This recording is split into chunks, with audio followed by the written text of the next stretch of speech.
संस्कार के हो पहिलो नम्बरमा चाहिँ त्यो कुरा बुझ्नु जरुरी छ जस्तो मलाई लाग्छ। संस्कृति र संस्कार शब्दलाई हाम्रो तामाङ भाषामा तामाङ ग्योइमा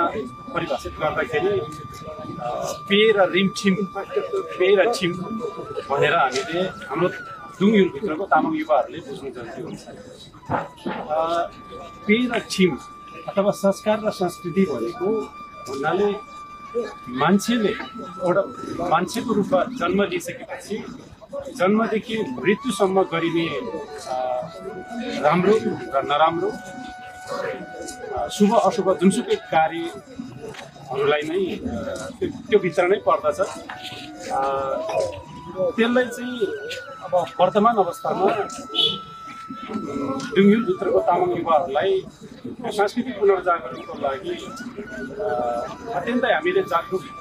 बनाउनु पर्ने र सङ्गठित गराउनु पर्ने आवश्यकता चाहिँ मैले देखेको छु। विगतमा यो दुङयुलभित्रको तामाङ युलभित्र रहेको जुन तामाङको संस्कार संस्कृति पे रिमछिम परम्पराहरू छ त्यो चाहिँ बिस्तारै बिस्तारै पछिल्लो अवस्थामा आउँदाखेरि अहिलेको युवा पुस्तासम्म आउँदाखेरि चाहिँ तामाङको टिपिकल संस्कारहरू चाहिँ लोप हुँदै गइराखेको र हामीले चाहिँ अरू समुदायको संस्कार संस्कृतिहरूलाई चाहिँ अँगाल्दै त्यसलाई चाहिँ नकल गर्दै आइराखेको चाहिँ विकृतिहरू विसङ्गतिहरू चाहिँ हाम्रो समुदायभित्र हाम्रो युवाभित्र चाहिँ जम्मा स्वरूप गाडिराखेको मैले पाउँदछु र त्यसलाई चाहिँ चिरेर त्यो चिजलाई त्यो विकृतिलाई त्यो विसङ्गतिलाई चिरेर चाहिँ हाम्रो आफ्नो संस्कार आफ्नो संस्कृति आफ्नो पे र आफ्नो रिमछिमलाई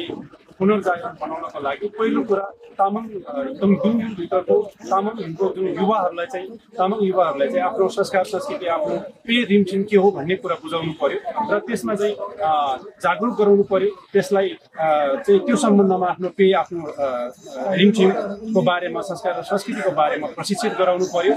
त्यसको लागि चाहिँ हाम्रो यो समग्र यो दुङयुल संस्थाले जुन खालको चाहिँ कार्यक्रमहरू गरिराख्नु भएको छ त्यसले थप टेवा पुग्नेछ मद्दत पुग्नेछ भन्ने मलाई लाग्छ र त्यसमा चाहिँ अब म पनि अब त्यो विषयमा पोख्त मान्छे त होइन, मैले पनि भर्खर जिम्मेवारी लिएर भर्खर मैले पनि सिक्दै गरेको अवस्था हो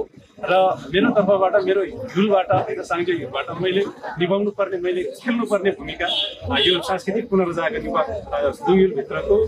युवाहरूलाई सांस्कृतिक पुनर्जागरण गराउनको लागि मैले खेल्नुपर्ने भूमिकाको लागि म